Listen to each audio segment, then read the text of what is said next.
theme music fades out, and I welcome listeners to the show. Welcome to Nature Walk, the podcast where we explore the wonders of the natural world and the incredible stories that connect us to it. I'm your host, David, and I'm thrilled to have you joining me on this journey today. As we set out on our nature walk, let's travel to a unique and fascinating place. The Egyptian Red Sea coast, where the desert meets the sea and a remarkable community is working to protect its natural treasures. Our story takes us to Al-Qula'an, a small eco-village nestled among the mangroves, where the Abadba tribe has lived for generations. Soft music plays in the background. The Abadba people have traditionally been nomadic, but those living in Al-Qula'an have made this special place their home. They've developed a deep connection with the land and the sea, and they're now at the forefront of conservation efforts in the region. With the support of local NGOs and international organizations, they're working to balance their livelihoods with the need to protect the delicate ecosystem of the mangroves. Music transitions to a gentle, ocean-inspired melody. One of the key players in this story is Abu Nesma, a member of the Abadba community who's passionate about sharing his people's traditions and knowledge with visitors.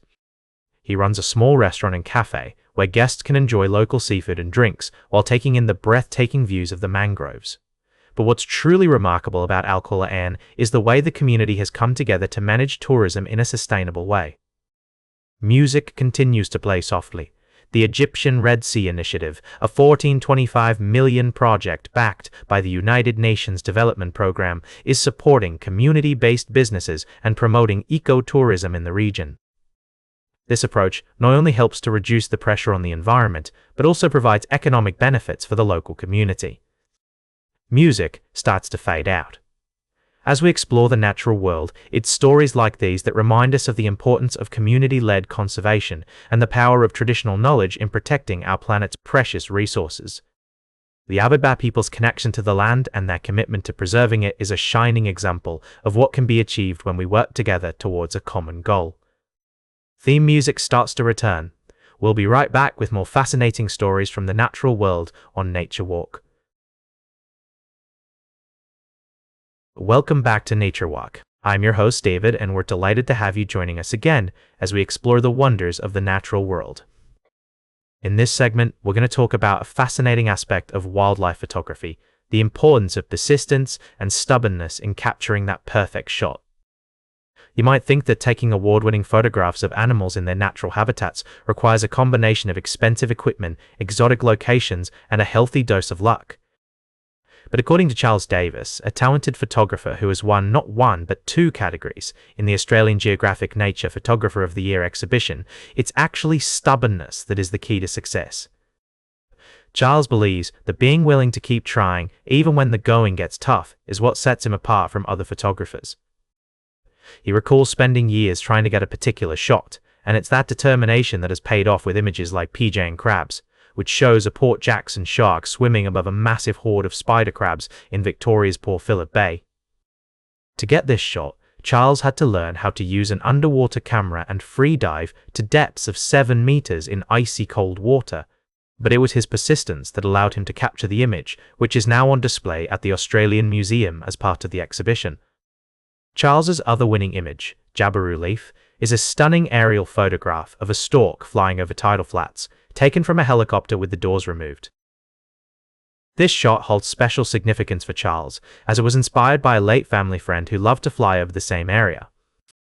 The Australian Geographic Nature Photographer of the Year exhibition features 120 photographs, including Charles's 2 winning images, and showcases the incredible diversity of wildlife photography.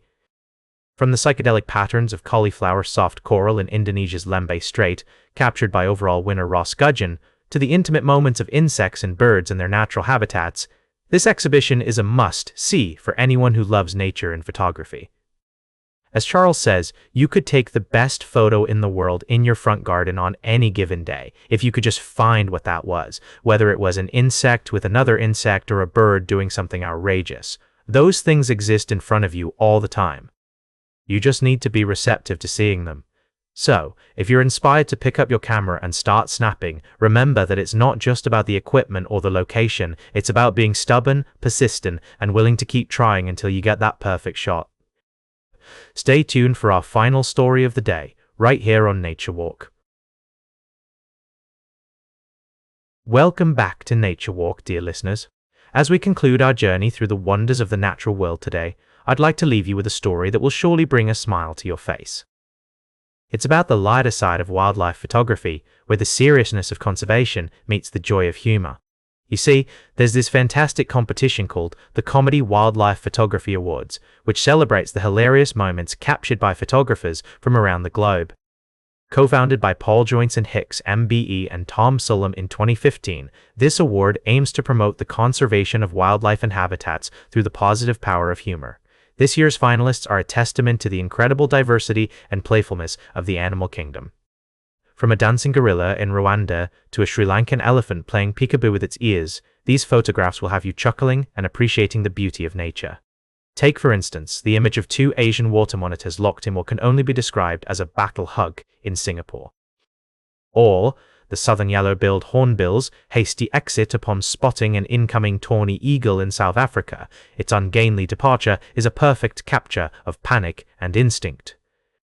What I love about these photographs, aside from their comedic value, is that they remind us of the intricate personalities within the animal kingdom. Each species, each individual, has its unique character, quirks, and behaviors that can inspire laughter, awe, and curiosity. The Comedy Wildlife Photography Awards not only bring joy to our lives, but also serve as a reminder of the importance of conservation. By showcasing these amazing creatures in their natural habitats, often in humorous situations, the competition encourages us to care more deeply about their well-being and the ecosystems they inhabit. So, let's take a moment to appreciate the humor and beauty that nature offers us every day. Whether it's a bridled guillemot with its head clamped in its neighbor's beak, or a yellow-cheeked gibbon hanging out in the trees, these images invite us to connect with wildlife on a lighter note. The winners of the 2025 Comedy Wildlife Photography Awards will be announced on December 9th at an awards night in London, followed by an exhibition showcasing all the finalists. If you're in the area, it's certainly an event worth attending. That's all for today's Nature Walk. Remember to like, share, and subscribe, and until next time, keep exploring your natural world.